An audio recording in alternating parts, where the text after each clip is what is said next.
Okay, guys. So good morning, everyone. So today we would be starting our Jenkins session. So today we will be doing the day one session, right? So what is Jenkins? So Jenkins is basically it is a continuous integration and continuous deployment tool. Jenkins is a continuous integration, or you can say continuous deployment tool. Actually, yeah, we call this as a CI. In short, we call the CI, and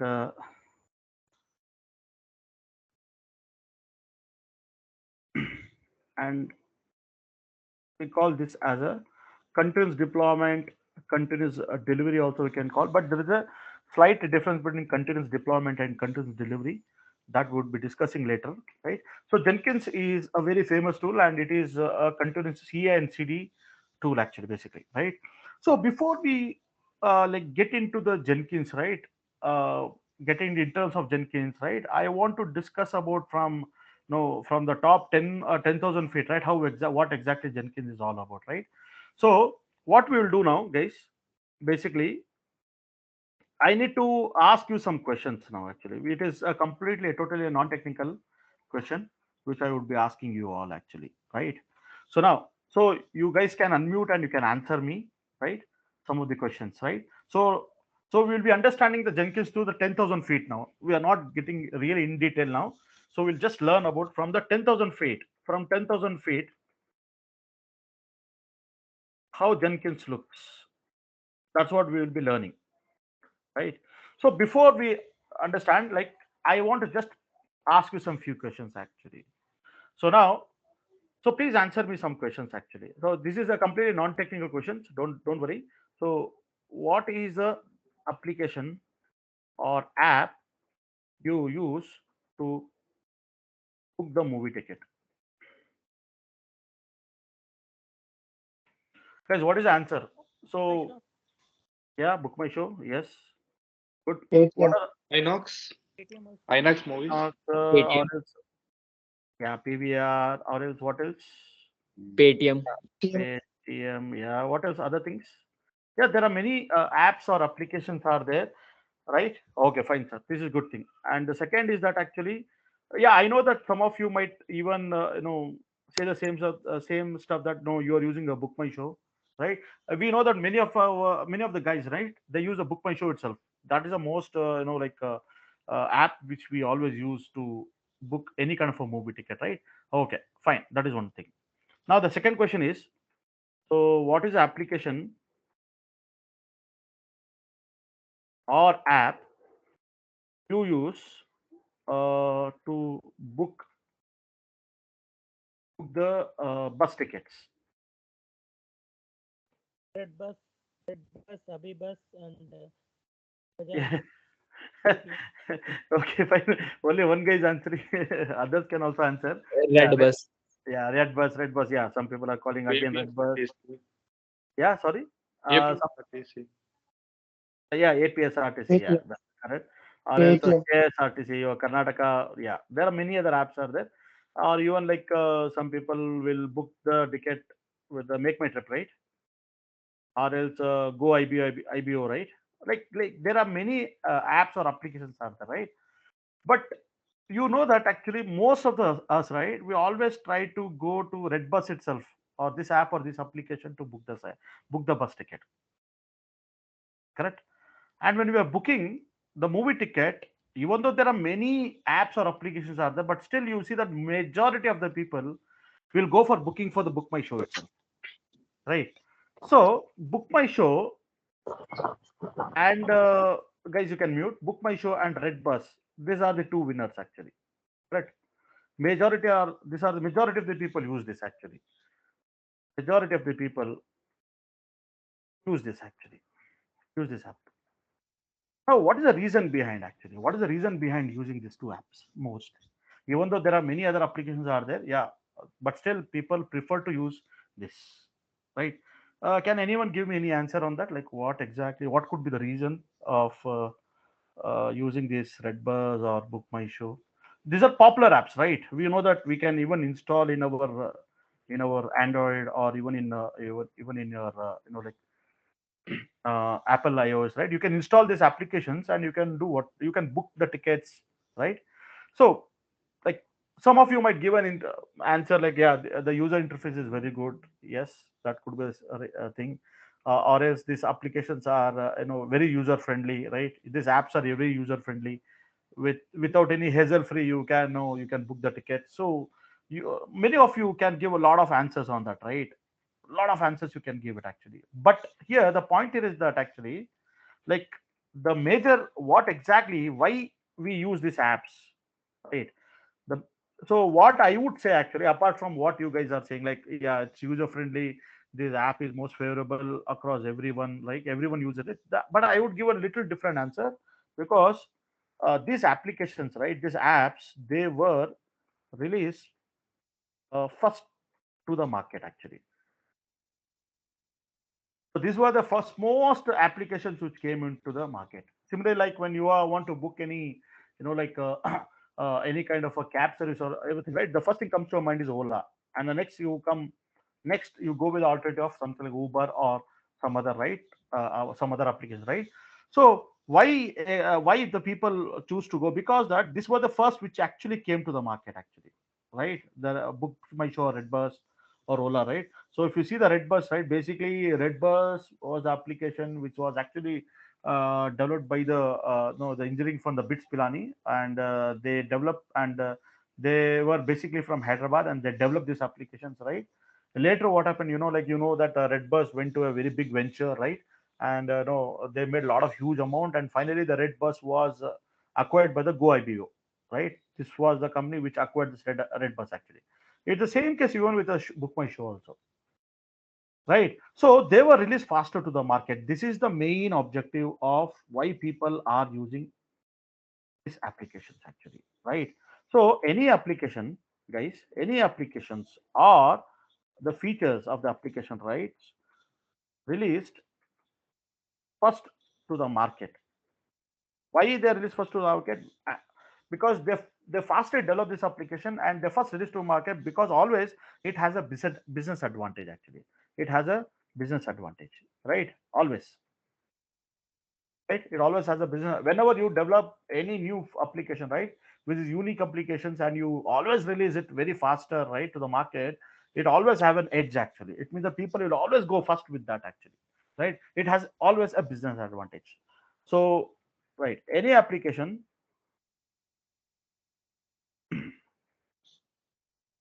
or like you can call it the features of that applications should be released faster to the market for business advantage. Yes, business advantage, as well for a quick user feedback actually, right? See, because what happened, right, when you release it actually, right, you're attracting the customers, right, you're attracting many people, and those guys who would be using that applications or the app, right, they'll be continuously using that applications, and they will always provide a feedback. It like they might find some bug, or they might find some issue with that application, right? They might quickly give a feedback for on that actually. And also you're making sure that actually that same users, he will not go ahead with any other application, he will tend to use the same application, right? So you know that many people who use this Book My Show, right, they never go with any other application, even though there are many other applications which are very user friendly, which might be better than the Book My Show. But still you could see that many of the people in their mobile, right, they would install the Book My Show, so they would have not gone with Inox or PVR or Paytm, right? They would never book the tickets, book movie tickets, right? Similarly with booking the bus ticket also, they never go with, even though there are many other sites, right, they will, many other applications or sites, they will never go, they'll only go with the Red Bus itself. Why? Because, right, they have attracted the customer, so that those customers will never go out from that, he will be continuously using it. So that's the reason when they release first to faster to the market, right? So the edge what they get is that they'll also get a quick user feedback response also. That is why always they want to make sure that whenever they develop any product, how fast I can deliver to the market. That's what each and every company looks for, all for the business advantages, right? Okay, fine. So now people who are responsible for releasing, I will use the same thing, faster to the market, are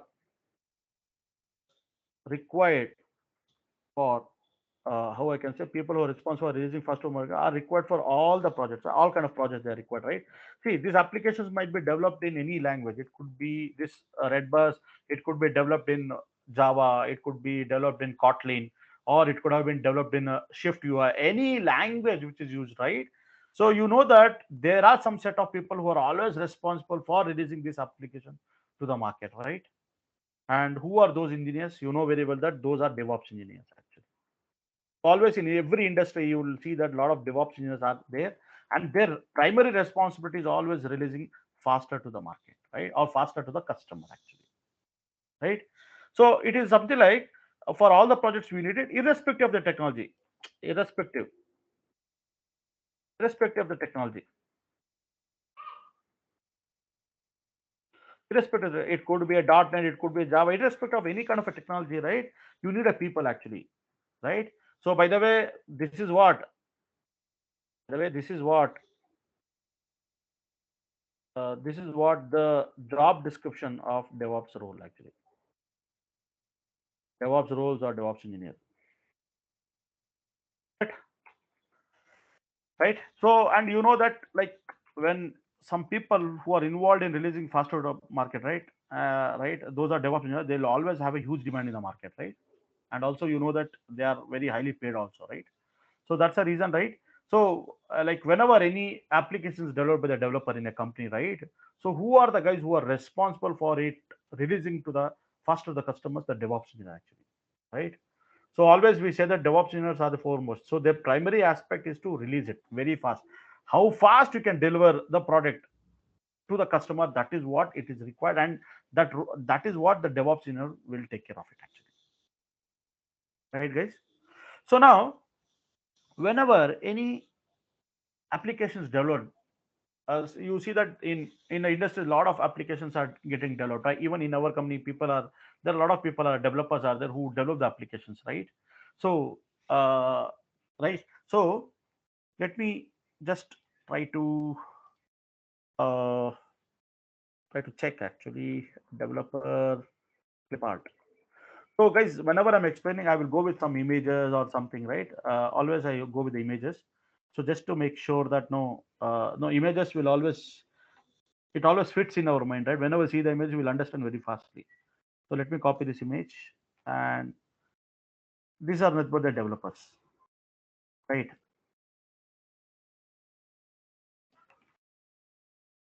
So these are the developers who develop the product or who develop the applications, right?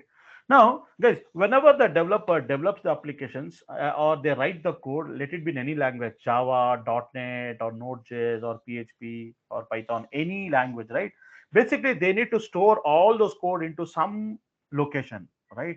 Or into some location or into some place where the codes are being placed. So those that we call it as a versioning control system, right? There is a location where we always place our code, right? That we call it as a source code versions, right? Source code versioning system, we say, or we call it as a VCS, source code versioning system, right? So you know that there are a lot of tools are there for doing this, and the most popular is a Git tool, right? That we know very well, right? So always what happens, the developer develop the code and he always upload the code or put the code into some kind of a source code management system actually, right? So we call it as a versioning tool, right? Or the source code management system, right? So those codes, whatever the code is there, finally that has to be used by some end customer, right? The end customer. So customer. So you could see that there are a lot of customers are there. You could see that a lot of customers are very happy. So generally, right, usually the customers, we cannot see that they're always happy, right? So these are the customers actually. So we'll take this as a customers actually. These are our customers who are using our application, right? So these are the customers. And generally what happened, right? Whenever the customer want to make use of that application which is developed by the developer, right? They no, whatever the code which has been developed, right? You cannot deploy directly that code into no into a environment which we call the production server, right? This is a production server, or we call it as a live environment, right? This is nothing but the production server. I think I will let me draw it small actually, because I need space actually. Hold a second. So let me write it a small box actually. So this is nothing but your production or live environment, right? Or a live environment, we'll say. So basically what happened, right? Whenever the develops the code, right? You cannot directly put that code here. You cannot directly put that code here, right? Because like whenever you are developing a code, right? You cannot just directly put the code. Your operating system doesn't understand that. Basically what happened, right? You need to package that code, or you need to package a code in such a format that, right, the operating system can understand, and that we call it as a executable format, or nothing but it is nothing but it is a compiled format. So what you do basically, guys, so whenever the developer develop the code, right, basically he will try to like format that into some kind of an executable, and that executable, what it is kept in a your live environment or into a production environment, right?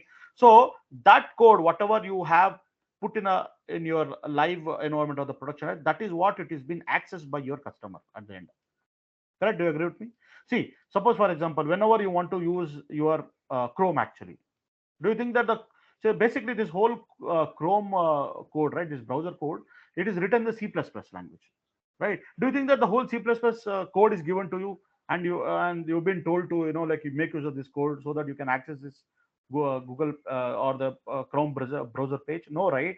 You cannot access like that with the help of a code, right? You need some kind of an executable where you need to run that code actually, right? And that is nothing but it is some kind of a executable format, we say, right? See, when I click whenever I click a Google Chrome, see, a web page is launched. This is not, but the browser page is launched.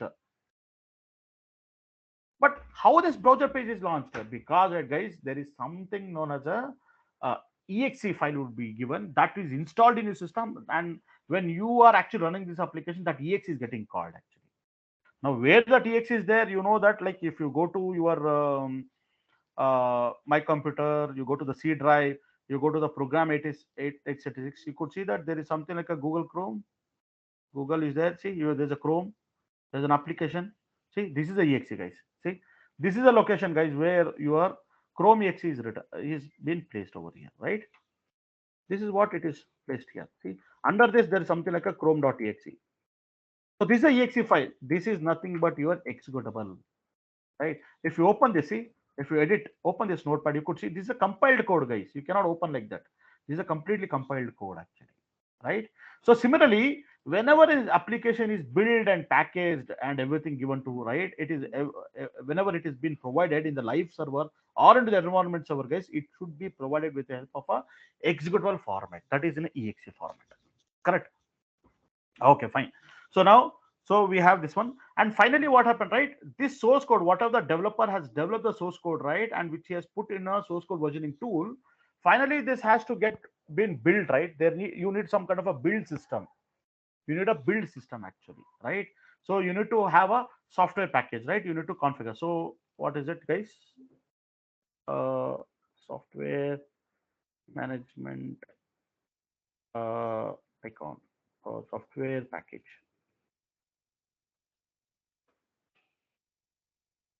So this is something like it's a software package here. Okay, I'll go with this. So finally, what happened, guys? Here, you know that actually. Hold a second. This is yes. After this has to be built actually. This has to be built, and this build is nothing but this is not but your software package. This is nothing but your software package actually. Means you have after you have built the code, right? You got the software package actually. Now, once you get the software package, right? So what you will do, guys? Basically, you need to build the package, and see, even after building the software package, can you deploy or can you put the software package into the production or a live server, right? Can you do it? No, right? Because right, you have not yet tested, right? You don't know whether the application perfectly works or not.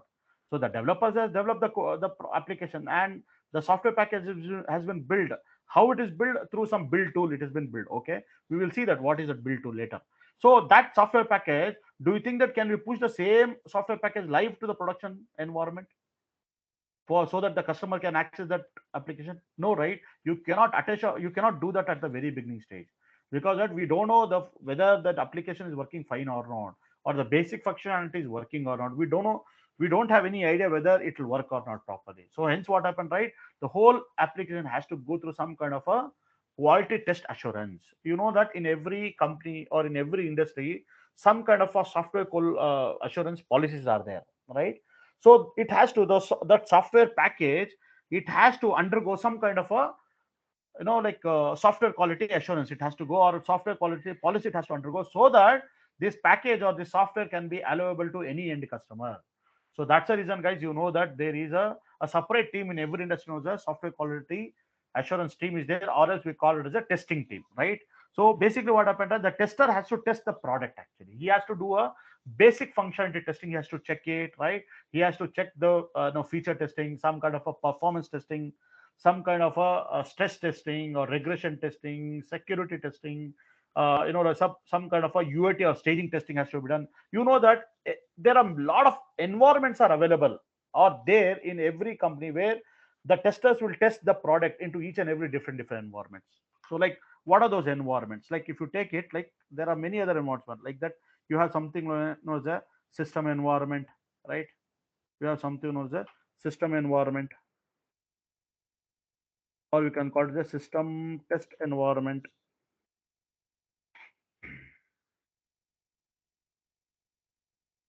right? And also we have something known as a what do you call what is the other environment, guys? Performance test environment, right? Performance test environment, right? And also we have one more environment which we call it as a staging environment, or we can even call it as a UAT, or we can even call it as a pre-prod environment, staging, or we can call it as a UAT, or we can call it as a pre-production, actually, pre-production environment. So these are the various environment, guys, in the industry. It has, you could have a three environments, you could have one testing environment, you could have 20 environment, you can have 100. It irrespective, each and every industry they have a different environments, right? In our company, right, we have these three environments actually: testing environment, performance test environment, as well as a staging environment. It means that once the testing is completed, right, it undergoes the performance test environment. Once the same application completes the test environments, it will go to the live production environment. Sorry, it will go to the staging environment or UAT. Before it is pushed to the production environment, right, it has to undergo the UAT environment testing also, right? So now, so basically, guys, this software package, it has to be deployed in various different environments. So the same software package should be deployed into the test environment, system test environment. The same software package should be deployed into the test performance test environment, and the same software package should be deployed into the staging or the UAT environment. Correct? So this has to be deployed or installed, and the testing has to be taken care, right? So the testing has to be taken care actually. So that's the reason what happened, right? Once the testing, so what the basically what the developer do, that whenever they write the code, the source code, right, they even write the unit test cases also, right? Unit test cases. Why? Because, right, once the code is deployed or built, you get a software package. Basically you run some kind of a sanity test actually, sanity test, or you run basically some kind of a unit test cases you run actually, right? This will just to test the basic functionality of that software package, whether the software is behaving properly or not, right? Whether it is working or not, everything. With the help of that sanity, you'll be able to get that information actually, right? And once, if the sanity is passed, yeah, you'll give the result to the developer saying that, yeah, the sanity has passed. It means that the basic functionality of your software is working, right? If the sanity is failed, still you'll notify to the developer saying that, yeah, the sanity has failed, and no, so and so there is an issue, please look into the code actually, or please look into your code so that you can fix that issue. Like that, you will be given continuous feedback based on the sanity results actually, right? This is what would happens in industry, guys, actually. Now here what happened now, guys? Now whenever the developer develop the code, the developer code is put into your version control system, right? Into version control, and finally it has to be packaged, right? This we call it as a I think I have missed it. One second, guys. I think I should have written one more actually. Uh, this I'll remove it actually. I will write one more box here. I missed it actually. This is nothing but your build environment or the packaging. This we call the build actually. I missed it, guys. Sorry. Build, or we call it as a package, right? Build of the package. So basically what you are doing that you need to build it actually, right? So you need to from here you need to build it actually, and from the build you need to provide that package, the software package, to your different environments actually. This is how it works actually. And from here again you are providing, from the system it goes to the performance, and from the performance it goes to the staging, and finally once the testing is completed from the staging or from your pre-prod actually, it will be pushed to the live environment of production. This is how, this is not but the life cycle of your like your application deployment, right? So you know that actually, that guys, you know that very well, that when the developer develops the code, finally that code, or it has to be built, packaged, and it has to get deployed into the production environment so that the customer can make use, right? Now, so this is the same life cycle, software life cycle happens in each and every industry, right? Now what is happening is that actually, to make it more faster, it means that all, from the time when the developer completes code till the production is pushed, right? This entire you have to the whole entire life cycle has to undergo, right? So you could see that there is something like a pipelining over here, right? Something like a pipelining, right? The pipelining over here. Now to achieve it in a very faster pace actually, to achieve in a very faster pace, guys, you will always use some kind of an automation actually. You tend to use automation. You say, sir, okay, fine, Rajesh, you're saying this, okay, fine, but how I can achieve this very much faster in a very quick time? You need to adopt some kind of automation. Okay, I need to adopt me that by using automation you can quickly deliver the code into the production environment, right? But how this happens actually, how this happens, yeah, we use some kind of a techniques, we use some kind of a tools to achieve this actually, right? Now as of now, you don't worry about what kind of a technique or tool I'm using. So whatever technique I'm using, just to think that, okay guys, okay man, the developer is developing the code, and the code undergoes with all these phases, and it goes everything, right? It goes to the staging environment as well as it goes to production environment, everything it gets continuously deployed like this. The developer the codes develop the code and finally get deployed to production. This we call it as a continuous deployment. You don't know what kind of a method you are using for the automation. You are using some automation method where you are continuously doing the deployment to the end production server or to the end environment or to the live environment. This whole stuff, what you have achieved, what you have adopted as an automation, which we call it as a continuous deployment, right? So the same stuff actually, guys, if you are using an automation, okay, so that whatever the code the developers developed, you're actually deploying. Okay, what happened, guys? So from the development stage till whatever the code which undergoes with the system test and the staging test, up to the staging tester, up to the staging or pre-pro test, whatever you are deploying up to the staging test or into the different testing environment, this guys, this we call it as a continuous delivery actually. This term we call the continuous delivery, right? From the developing stage up to the pre-prod, you are deploying an application, we call it as a continuous. So through some automation way you are doing it in a faster pace. So what this term is called, this is called as a continuous delivery, And this up to the production or the live, we call it as a continuous deployment, right? And here, what happened, right? So now what happened, right? Whenever the developer is developing the code, he will push the code into the software versioning tool or nothing but VCS. And from here, it will be given to some build servers, right? And from the build servers, some kind of a software package is getting built. And after the software package is built, actually, some kind of a unit test will get executed or the basic sanity will get executed so that it will test the basic functionality of that application, whether it's working or not, fine, right? Till here, from the place the developer develops till the package is built and the sanity is executed, this we call it as a continuous integration. So from here the developer codes till here, from here till here, sorry, not here, sorry, from here developer write the code till it is build up the package and the software package is the software package is actually build, actually, this we call it as a continuous integration.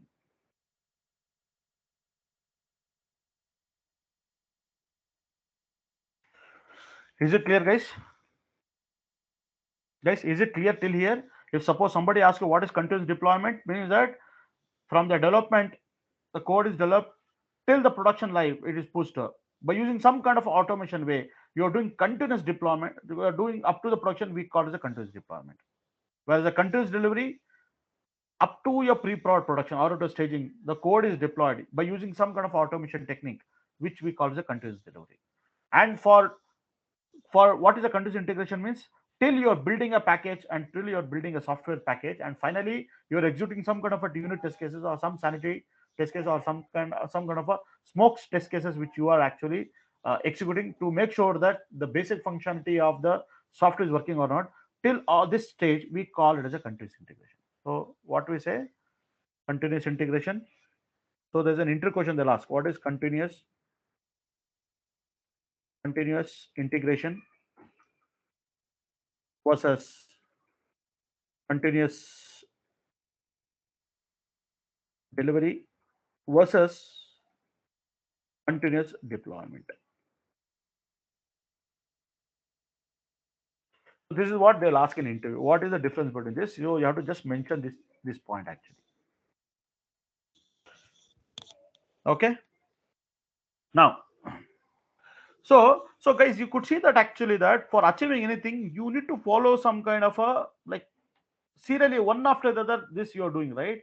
This something you are calling this as something like a pipeline. We call this as a pipeline, actually, or we can even call it as a continuous integration and continuous delivery, CI/CD. We call, actually, we call this as a CI/CD, or we can call, in short, we call it technically, we call it as a pipeline. Okay. Now you know that for achieving this, actually, in a very faster pace, which is nothing but through some kind of automation, we say, actually, right. So let this be, actually. So so to achieve this, actually, guys, to achieve this, we know that very well that we are using a lot of tools to achieve this, actually.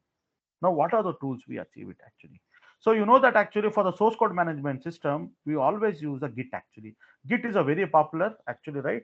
So Git is a source code versioning tool which we use always for placing all the code, right. Whatever the developer writes the code, right, he will basically push the whole code into some kind of a source code versioning tool, and one of the popular tool is Git, actually. So that's what you have to learn, the Git tool, actually, right. And after that, you need to, once the code is developed, so the code can be developed by any language, right. He can use a, like, the developer can use a .NET, the developer can use a Java code, the developer can use a Node.js or PHP or any kind, Kotlin or Shift UI. Any language can be used to develop the code, right? Basically, right? So finally, what happened? The code has to be picked from the source code versioning tool, and it has to be built by the build server or by the build environment, right? So you have a lot of tools, actually, and the popular tool, you know that we have something like a Maven, actually. So Maven is a build tool, basically, right? So earlier we used to use Ant, actually.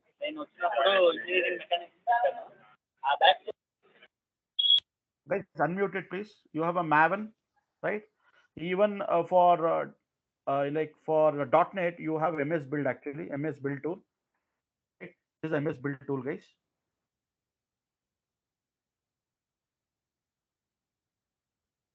You can use MS build tool.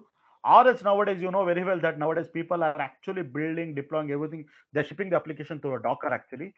So even Docker also act like a build tool actually.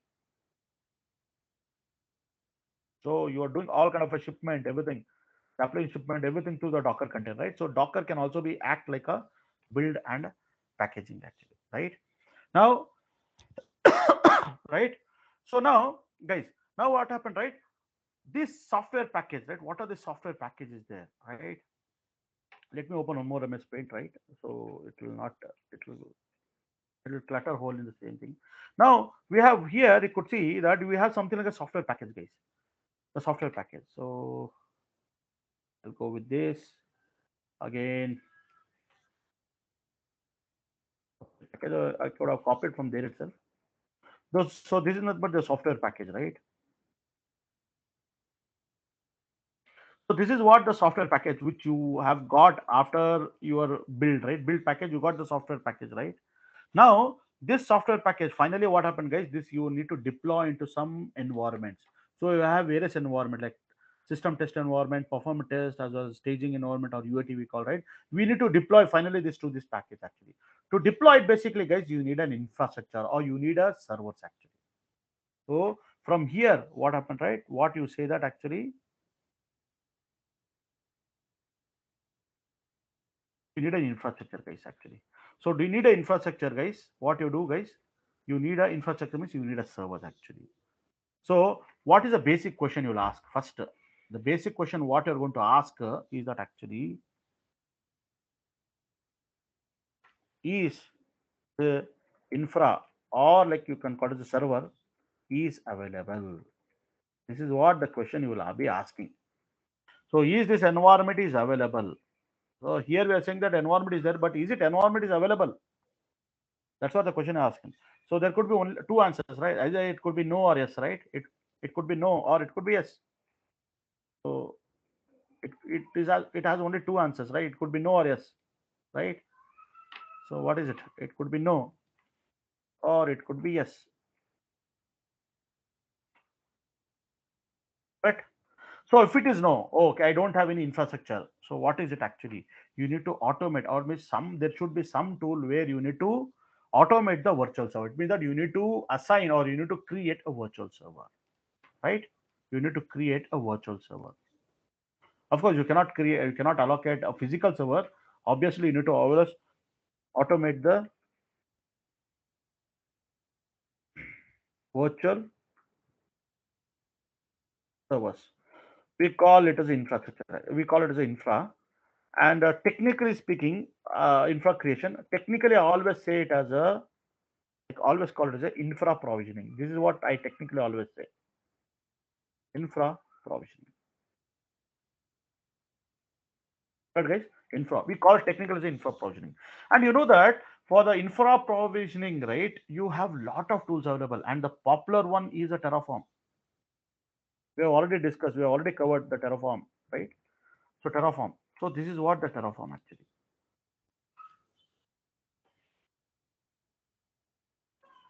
So Terraform is basically the tool which we use actually. Of course, there are many other tools are available, right? Like for example, when you are doing infrastructure provisioning in AWS, AWS itself will provide AWS will provide something known as a cloud formation. Some of you have already know about all these things, cloud formation, right? So there's a cloud formation template. You need to fill it actually so that you can create an infrastructure provisioning in AWS itself. Similarly, for the Azure, we have a ARM template actually. ARM templates. In Azure DevOps, we have something like a bicep actually. Bicep. Right. So specific to the specific to the cloud environment, we have they have their inbuilt tool or the service which we used for providing provisioning, right? But basically, what happened, right? Usually in the industry, Terraform is most used because that by using Terraform, actually, guys, you can actually create the provisioning in any cloud. Actually, it would be AWS or it could be a GCP or it could be a digital cloud or it could be an Azure, GCP, anywhere, right? That's what Terraform is mostly used, actually, right? So now what happened, right? Now you will ask the question when the while when you want to deploy the application or the software package to the infrastructure or to the server, you will ask whether you have an infrastructure or server or not. If you don't have it, yeah, you have a Terraform tool to automate the creation of the virtual server, right? Or else we call the infra provisioning. Okay. Now you say that, okay, sir, okay, Rajesh, I got it now. I got it now. Now I have the server. Okay, now you call it as yes. Oh, now I have the server. I have a server now. What to do next actually? So when you say that, yeah, you have an infrastructure now. Now what you say that, guys? To say that, now you say that whatever the software package is there, right? Software package, right? This is software package. So guys, I'm taking from this stage actually. See, I'm taking from this stage actually because finally the software package has to be deployed into various different environments, right? Who will do the deployment?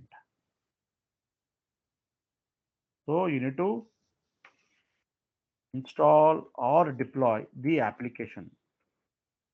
So for the to doing that, we have something as a configuration management tool, right? Tool actually.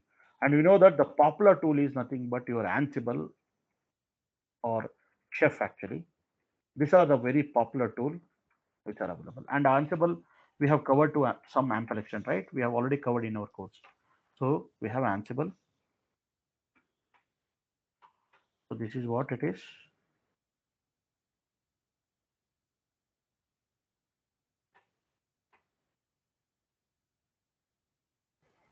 So we have Ansible.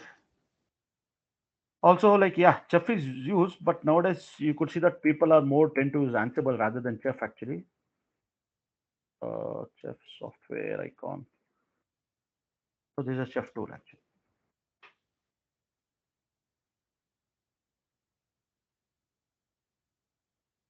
So you can either use Chef or Ansible, but most preferably nowadays people industries are using Ansible itself actually. So right. So here what happened, guys? You have created the various infrastructure and everything with the help of a Terraform. With the help of a Terraform. The help of a Terraform. Okay, let me keep this icon here. Sorry. So with the help of a Terraform, you have created an infrastructure, right? And with the help of an Ansible, with the help of an Ansible, you have deployed that application. So you have deployed that application like that, right? This is what the tools you are using actually, right? You have deployed the application. Now you know that whenever nowadays you know that the most popular which we are using a container is nothing but the Docker container, right? So Docker is the most like important container technology because almost all applications nowadays, right? They are running in the container technology, right? And to manage this container technologies and everything, right? You have some kind of an orchestration system. We call it the Kubernetes actually, right? So Kubernetes is also used actually because that you need to maintain all these containers, right? So you need a Kubernetes orchestration system. Or else we have a Docker Swarm also, but the most popular is Kubernetes actually. So Kubernetes is most used actually, right? Now you know that the very important or very good thing about this tool, guys, with the Terraform with Ansible Kubernetes, that actually the same tool it is used to deploy the application either in system test environment or either in performance test environment or either in UAT, right? The same tool is used actually. Suppose you have written a template, a Terraform file actually for deploying the same application in the system test environment. So you have used some kind of variables. You remember, right? In the Terraform, I have used variables. Use variables to deploy it.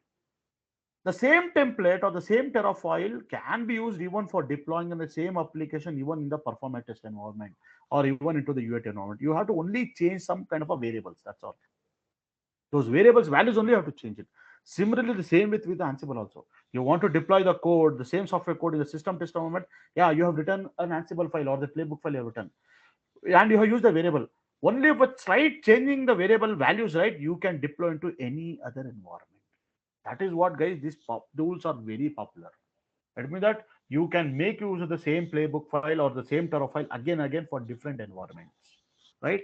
And we have learned all these things. And of course, like Kubernetes, yeah, You will have a Kubernetes separately for UAT environment. You have a Kubernetes cluster separately for the production environment. You know that, right? That we call it the no, blue-green deployment, right? Basically, you can have a separate environment through the Kubernetes itself. You can maintain a different environments. That's what Kubernetes is also very much used actually, right? Now, apart from this, guys, now for example, whenever you are achieving the complete CI/CD pipelining, so how you can achieve the CI/CD pipelining? There are some tools are there. Like for example, the most popular tool is the Jenkins tools. So Jenkins, guys, I would be using for your achieving the complete CI/CD pipeline, right? So we would be using Jenkins here actually. So this Jenkins is nothing but it is a CI or CD pipelining. CI or CD engine wizard. Engine wizard. And nowadays, like the most popular nowadays, you people are hearing a lot is Azure DevOps, right? Azure DevOps. So this is what very famous people are nowadays. Like people are crazy behind the Azure DevOps, right? Because like somehow like the market or the software, is bending towards more of using the Azure DevOps actually. Why it is so much in demand? Because like the demand is more and the supply is less actually, because they're not getting a lot of candidates who are good in Azure DevOps actually, right? So that's the reason this is also a kind of a CI/CD engine itself, Azure DevOps. Of course, apart from this Jenkins or apart from the Azure DevOps, there are many other tools are there. Like we're having a Travis CI, Circle CI, a Bamboo tool. Bamboo, of course, nowadays we are not using Bamboo, right? Jenkins is there. Like that, there are many tools are there, guys, actually, right? So the most popular is nothing but the Jenkins, because Jenkins is an open source. You need not to pay any money for using the Jenkins tool. That's what you will be using. Of course, many of the clouds, right? The cloud native itself, they provide the CI/CD services. Like for example, in AWS, right? It provides its own CI/CD. Like for example, you have a code commit, code deploy, code pipelining. But those are all the paid services actually. It means that if you want to achieve the whole pipelining of the continuous integration, continuous deployment, right? If you're going through the cloud services, right, you need to pay for each and every service. You need to pay the money. So that's what. For some reason, people are not going with that, and they're going with the Jenkins only, using of Jenkins because it's a open source, right? And now guys, what happened, right? Usually what happened, whenever the developer is developing the code and pushing the code to the servers or to the Git server, where somewhere the Git in the Git somewhere the code is placed actually, and from there the build server, right? We will have a build server where the code is getting built and finally getting the software package. So you are achieving a kind of a CI/CD pipeline serially, right?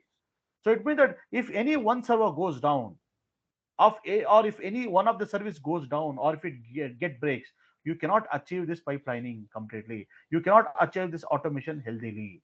So that's the reason, guys, in the industry, lot of places they are using a monitoring tools. They are using the monitoring tools. So what are the most popular monitoring tools we have? Like we have a monitoring tool like ELK, right? ELK monitoring, right? ELK monitor. Right now, it is called it as a elastic stack. Actually, we call it as elastic stack. We have earlier we called it as a Logstash, Elasticsearch, and Kibana. Now we call it the elastic stack. Actually, it has been renamed actually. So this is what we are using. This is a most popular, like monitoring tool we have actually. Elastic. Apart from that, there are many other. Prometheus is there. Grafana is there. Prometheus is Prometheus is Grafana with Grafana, right? With Grafana. This is also very popular tool nowadays, right? Or else you might have heard about Datadog. You might have heard about Nagios. You have heard about Zabbix, right? Zabbix is there. You have heard about Zabbix. What else? You have heard about Splunk, right? Splunk, Datadog. Like there are many monitoring tools out there, guys. There are many monitoring tools out there. You can use any one of these monitoring tool actually. So monitor tool is means what, guys? It has to monitor both. What? It has to monitor the server also. It has to even monitor the health of the application also. Both has to be monitored. And these are the popular tools, guys. Actually, Prometheus, Grafana, Elastic Stack, or else Zabbix, or else Splunk, or else Nagios, or else Icinga. These are all the monitoring tools which does both this. It also checks the health of the server as well as the health of the application also, right? So this is what you could see that yeah, in our upcoming sessions in the near future, right, we will be learning the monitoring tools like Elasticsearch and Prometheus. To be specific, these are the two tools we will be covering, right? And after this, right, after this, the whole thing, right, there is something very much popular these days. People are actually talking more about that. What is it? We call something like a site reliability engineer, right? So this is something, people are talking more about this, right? What is site reliable engineer icon? SRE, yeah, this is what site reliable engineering, right? See, this is what the most popular nowadays. Like people are talking about this SREs, right? This is like one step further from all these things what you're learning actually. Whatever these tools, automation tools you're learning, like Git, Maven, Jenkins, Docker, Terraform, Kubernetes, Ansible, monitoring tools, right, and CI/CD tools, right? What is SRE is one step ahead with this actually. Only one step ahead. See, basically, this SRE, Site Reliable Engineering, this is actually coined by the Google actually. So Google is a company, right? Google SRE, Site Reliable Engineer, right? SRE, Google's SRE. So this is a popular book actually, which the Google itself has released through with the help of Overlay. They have released it actually. So what SRE says actually, guys, actually that that Google has a lot of product. Google has a Gmail product, right? Google has a YouTube because YouTube was acquired. Basically, what happened, right? Always Google will make sure that how I can make my application available always 24/7, 365 days available always, right? It should never go down. So that is what one of the challenging tasks for the Google engineers is that always they have to maintain a very high availability in the production servers actually. So to do that actually they are actually following some kind of a I can say they are following some kind of a rules, or they're following some kind of a policies. They're following some kind of a methods actually, and that method they call it as a site reliable engineering. So in turn, what happened? Google were using this site reliable engineering to give a name to their engineers actually, who always continuously monitor the health of that application actually. But later, what happened? What happened? Right? This SRE become so popular that actually, right? That like this has become a common name in many other industry. Apart from the Google, many of the companies they say that, oh, we need an engineers who works on site reliability. So they always do a continuous monitoring of the health of the application into the production server. So this is what it is. And like we there is a separate course for this actually, guys. So you can even learn it. There are many tools tools are there which are part of the SREs actually. So this is little bit high paid job compared to the DevOps or cloud. Highly paid job actually. And also, like, there is something which we call it as a, you might have heard about DevSecOps, right? So DevSecOps, right, this is also one of the popular job, right, which we see nowadays in the industry, right? DevSecOps, right? So this is also one of the popular things which people are talking a lot actually, and it is a very highly paid skills job actually. So what it says actually that it's the same thing, guys. Everything is same actually. Little bit extra edge is there which you need to learn for learning the DevSecOps actually. See what happened, right? During this pipelining, okay, this pipelining is achieved through various different automation tools like Git, Maven, Docker, Terraform, Kubernetes, Ansible, or Jenkins. Yeah, we are using it actually. But what happened, right? If you are a DevOps engineers, always you will see that at each and every stage, you are actually looking into the aspect of security. You are looking at aspect of security, right? So you're looking an aspect of security. Secure icon, security icon, secure icon. So this is something like security.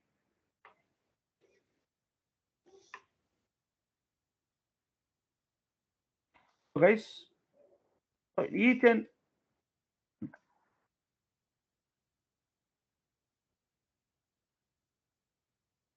so in every stage, guys, you are using some kind of a security. See, every stage of the pipelining, let it be in here in this environment, let it be in a pre-prod, post-prod, anywhere, you are actually looking into some kind of a security aspect actually, and that is what we call it as a DevSecOps actually.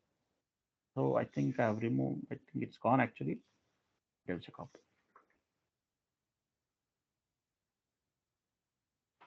DevSecOps. I can use any icon. This is what it is.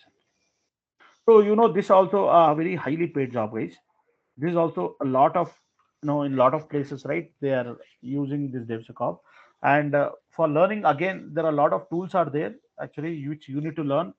So these are very highly paid job actually. So suppose somebody already you are into DevOps domain and you're working in the cloud domain, you want to get into land into a very high package. Either you can choose SRE or you can go with the DevSecOps. So this is just the next level actually. Once you're comfortable with the completely DevOps tools, right? Please start learning the DevSecOps actually, right? All security related aspect in each and every stage of your pipeline, right? You could see that there is a security in everywhere. So to know that about that, you need to learn about the DevSecOps tools.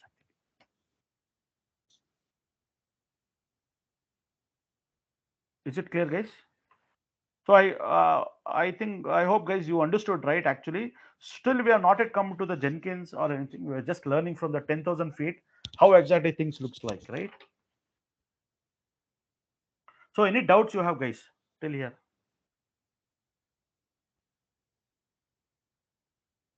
Any doubts here? We have just covered 55 minutes. I need another half an hour time, or else we can continue the session in the next tomorrow and the next session evening. But you understood, right? The whole flow, right? So this is what, guys. This is a whole flow actually, and this is nothing but a pipelining. We say we call it as a continuous integration and continuous deployment pipeline. We say actually, right? Okay, guys. Chalo. Then I think what we'll do, guys, we'll stop it today now. Okay. And what we'll do, guys, we will continue with our continuous integration and continuous delivery in our next session. Today evening at 5 o'clock, we will start. Okay. And after, once we learn about the continuous integration and continuous delivery, right, we need to learn about how we can make use of the Jenkins tool actually. So Jenkins is a very popular tool. So we'll be landing in learning the Jenkins actually, right?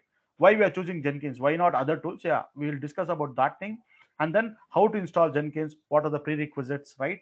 And what is the UI of Jenkins? How it looks like? Everything will start with Jenkins. So this is very important, guys. Actually, okay. So we'll stop it today, guys. Now, and then we will continue with our evening Sir, session. Right? I have one doubt. Yes, sir. Go Instead ahead. of Terraform, is there any another tool? Sorry. Instead of Instead of Terraform, is there uh, any another? so Terraform is the most popular, sir. Actually, right? Terraform is the most popular. Even like we have a Atlassian Bamboo is there, right? Bamboo is also used for deploying, sir, but Bamboo is not that much used actually. Even though it is used for the CI/CD, Bamboo also there is a one more Atlassian one more tool is there which is also used for deploying the core, deploying the infrastructure or creating infrastructure provisioning. That we are not using much, but Terraform is the only one, sir, as of now. I see. Thank you. Hmm. Ansible is also used actually. Ansible is also used But for creating Ansible is for infrastructure. configuration. Yes, as well as it is used even for the infrastructure provisioning also, right? But still, what happened, right? Ansible is also used actually, but still people are very much towards going into the Terraform itself. So this is very highly popular, and most of industries are using Terraform actually. Okay, fine, guys. Chalo then. I think we will stop it today, and we will. Yes, sir. Go ahead. Sir, Maven is only used for Java build. Yes, sir. Maven is only used for Java build. Before Maven, there was an Ant build. Ant has a lot of complexities. So to overcome that, Maven came into the picture. Maven is used for building any kind of a Java project, actually. Right? Similarly, you have MS build. You have MS build. MS build for building the .NET project. Suppose you have some kind of a project which is written in C language. So we have something on the make actually. Make build is there. So using make build, we can build any kind of a C language project. C kind of a C related C program related. You need to build it actually. You need to create a package. Then you have to use a make build actually. In case of Python with Django, sir. Yeah, correct. Django is a framework, sir. Actually, it's a framework actually. Sir, for It's a framework.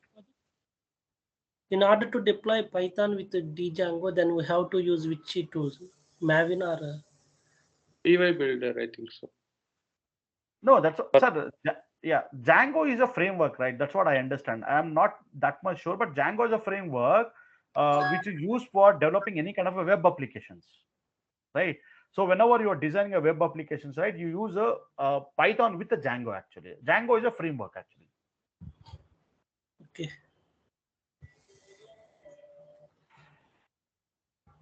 Okay. Yes. So guys, what we'll do, we'll stop it today, and we will again continue at 5 o'clock today evening. Is it okay for you all? Yeah. Okay. Sure. Okay, Thank you. Thank you, guys. thank you. Thank you, sir. Thank you. Bye. Will you send these videos in very quickly, please, sir? It will be available in our YouTube channel. You can watch it. Okay. Thank you, guys. Bye.